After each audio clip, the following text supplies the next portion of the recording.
Assalamu alaikum warahmatullahi wabarakatuh. Bismillah, alhamdulillahi wassalatu wassalamu ala rasulillahi wa ba'd.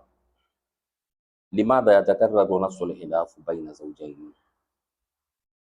Hii ni swali ndugu Waislamu, na ni swali ambayo kila mmoja lazima awe ni mwenye kujiuliza, hususan tunazungumza baina ya mume na mke.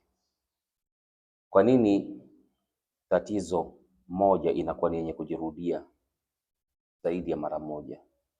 Bimaana, kwa nini mnagombana kwa sababu ya jambo moja? Januari mumegombana kwa sababu ya jambo fulani, Februari mumegombana kwa sababu ya jambo hiyo hiyo, March, April. Sasa ndio swali inauliza, limadha yatakarraru nafsul khilafu baina zawjayn? Iweje ya kwamba tatizo moja inakuwa ni yenye kujirudia rudia baina ya wanandoa? Kuko na sababu ndugu Waislamu, tuko na sababu takriban 10 na tutakuwa nenye kuzizungumzia ili jaribu kunasibisha na matatizo ambayo yanatokea katika ndoa yako, uone ni namna gani inaweza kusaidia katika kutatua kama sio kumaliza.